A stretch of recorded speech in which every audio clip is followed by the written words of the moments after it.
Award Show. We have with us Mr. Rahul Razdan from IBBO. Welcome, Rahul. Thank you. Well, to begin with, you recently launched the social gaming for mobile. Tell us something more about it. See, for us, social networks are places where people engage with their social graphs, friends that they already have. What they need are conversation starters or reasons to engage in that socializing. And for us, social gaming kind of is playing that role very well. Whether as conversation starters that I do something on your farm or I do something on your street and you react to that. So this is a conversation starter. Or it also puts in the sense of competition or co-option with my friends. While I'm great friends with my set of my friends, I'm on great terms with them. But I don't mind kind of defeating them in a game or two, or kind of going ahead on them, going ahead one step on them in a game. He's got more cars than I have. I want the better car. So these are feelings that social games are able to capitalize very well, given the fact that there are social graphs and the fact that the stories are extremely relevant and Indian. Okay, what is the active user base at IBBO? How does it compare to other competing sites? See, for the last couple of months, we've been clocking upwards of 8 to 8.5 million unique users every month, and it would be unfair to compare it with anyone else. But if I were to kind of extend it to what are the other avenues that people are using for gaming, I think we would be perhaps comparing with the best in the world. And as far as Indian players are concerned, I don't even see anybody close enough.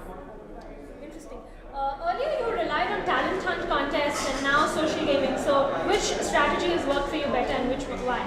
So at a given point of time, I think both strategies have their own role to play.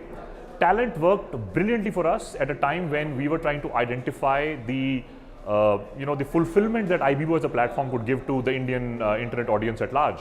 And we very clearly saw this need where people wanted to be recognized, people wanted somebody to recognize the talent that they had and wanted a platform where they could showcase this talent against others. And that's a time when the talent platform worked very well for us. However, like in any society, the number of people who see themselves as possessing a talent and wanting to showcase the talent is a smaller section. So while it works very well for them, for having a service which talks to many more people and is more inclusive, that's the time we kind of moved on to social gaming. Having said that, in hindsight, if you look at it, our talent platform contests were also a form of game. You would participate, there were people who would vote for you, you would go out and seek help from your friends, etc., and want to be higher up on the leaderboard. In a way, for us in hindsight, even that was a game. Go ahead. All right. My last question, how do you plan to leverage the huge mobile subscriber base in India for IBBO? I think it's a no-brainer that anybody who has to be in the business of talking to audiences has to follow any medium which audiences are using. If mobile, the number of mobile subscribers and people who will be accessing internet through mobile devices is going to be a bigger number, and the projections are that it will overtake the PC-based internet user base shortly, unless something drastic like broadband, etc. happens. I think it's a no-brainer. We have to be there. We already made some key steps. We've already taken a couple of key steps in that direction.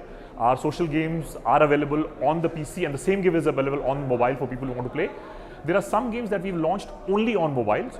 The advantage also being that we are able to monetize some of these games with in-game virtual currencies, which the telcos play the role of the payment gateway for us in that.